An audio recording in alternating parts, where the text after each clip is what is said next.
What's up, guys? Welcome back to GoHamDiscGolf. I'm Big John. And I'm Junior, and we just got done field testing the MVP amp, and we wanted to go through some of the results with you.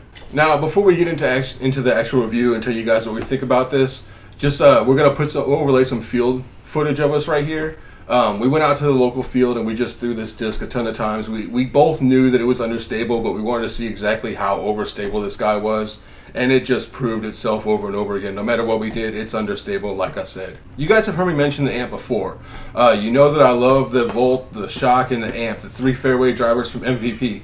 And that kind of gave me a good starting point of this whole month of fairway drivers for me to say, okay, I have 3 that cover the 3 holes, that cover the overstable, stable, understable, and I can base all my findings on that kind of stuff.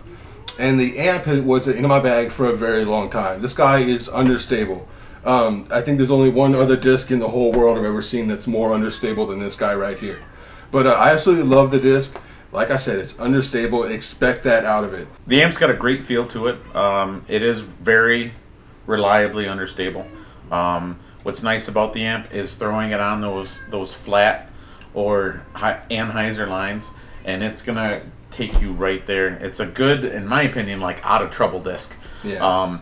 I don't really have a good flick in my bag. I don't have a good forearm, as we call it. So I'll go to an amp or like a kite, but I digress on that.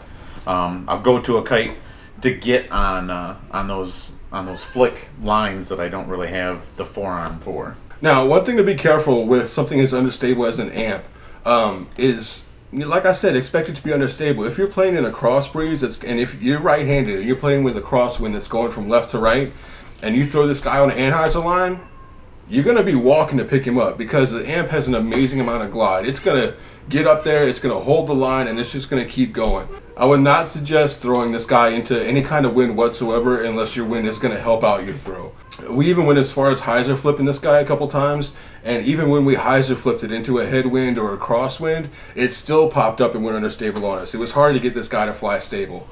But yeah, actually in the video that you're going to see wrapped up in this, I threw it into a roller, on a long sweeping roller. It came into a roller probably at like 220-ish, 5 feet, 250 feet.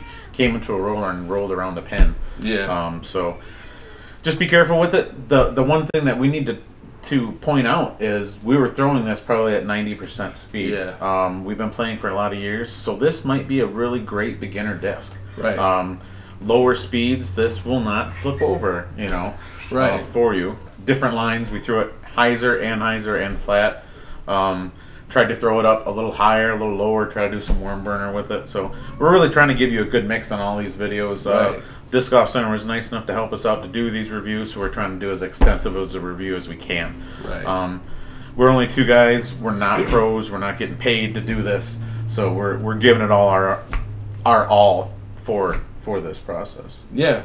And just to mention, I mean, you guys are watching the footage right now, but the basket that you can probably see out there, because we haven't even seen the footage yet, but the basket that's out there is at about 250 feet, maybe a little bit farther, so that gives you a good idea of how far we're trying to throw and generally what we're trying to aim at. For the most part, we weren't trying to hit the basket or trying to get, you know, aces or anything like that. We were just trying to give ourselves a good relative place to throw. But yeah, that's it, guys. And before I close this out, I just want to mention that you know, again, a big thanks to Disc Golf Center. They've given us a whole lot of support this month, and we really appreciate it. So we're going to try and support them as much as possible. If you guys need anything disc golf related, definitely check out Disc Golf Center because they've got pretty much everything that you could be looking for. So don't forget about them, and don't forget to go ham.